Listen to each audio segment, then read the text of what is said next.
आज मैं बना रही हूँ लौकी के कोफ्ते और उसके लिए मुझे सामान चाहिए 200 ग्राम ग्रेटेड लौकी, 1 कटोरी बेसन, 1 स्पून सॉल्ट, 1 टीस्पून लाल मिर्च, 1 टीस्पून हल्दी। ये सब मैं लौकी के कोफ्ते में लाऊंगी और उसके लिए मुझे चाहिए 250 ग्राम ऑयल तलने के लिए। उसके अलावा मुझे चाहिए 1 स्पून ऑयल छौंक के लिए, 1 teaspoon salt, half tea spoon हल्दी, 1 टीस्पून लाल मिर्च कश्मीरी पाउडर, हाफ स्पून धनिया पाउडर, हाफ स्पून गरम मसाला, 1 टीस्पून जीरा और 2 क्लॉव्स। तो चलिए अब शुरू करते हैं। सबसे पहले मैं यहाँ लौकी को छीलकर अच्छे से कद्दूकस कर लूँगी और उसे पूरी अच्छी तरीके से निचोड़ लूँगी ताकि उसमें ज़रा भी पानी ना रहे। अब उसमें मैं डालूँगी 1 कटोरी बेसन,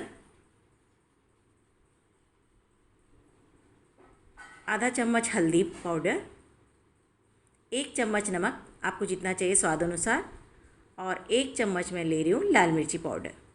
अब इसको अच्छे से मैश कर लूँगी और इसका आटा बना लूँगी। अब उसकी मैं लोई बना लूँगी गोल गोल। आपको छोटी या बड़ी जैसी भी चाहिए आप वैसी बना सकते हैं। मैंने थोड़ी बड़े साइज़ की बनाई है। अब मैं यहाँ पे 250 ग्राम जितना ऑयल ले रही हूँ। इसको मैं तेज़ आंच पर गरम कर लूँगी और जब मैं तलूँगी उस समय मैं इसकी आँच कम कर दूँगी।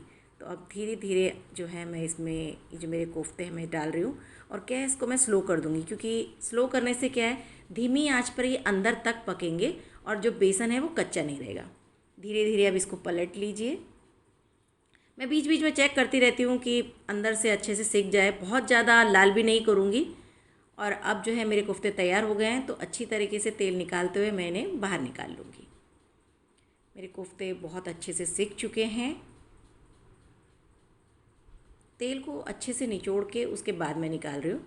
अब यहाँ पर मेरे कोफ्ते तैयार हैं। अब मैं छौंक की तैयारी करूँगी। मैं यहाँ पे 1 अनियन ले रही हूँ, उसको बारीक बारीक कट करूँगी। 15 से 20 गार्लिक उसको कट करूँगी और 1 टमाटर को। तो चलिए अब छौंक की तैयारी करते हैं। यहाँ पे मैं कढ़ाई में ले रही हूँ 1 बड़ा चम्मच ऑलिव ऑयल। उसमें मैं डालूँगी जीरा, 2 क्लौव,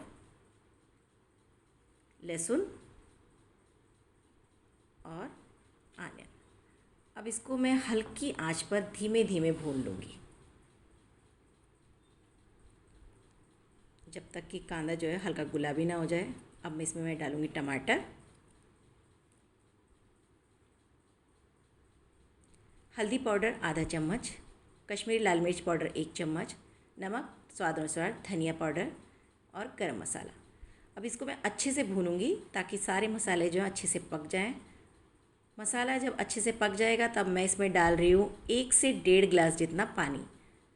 जब ये अच्छे से बॉयल हो जाएगा, अब आप देख सकते हैं ये अच्छे से बॉयल हो रहा है, अब मैं इसमें डाल दूँगी कोफ्ते।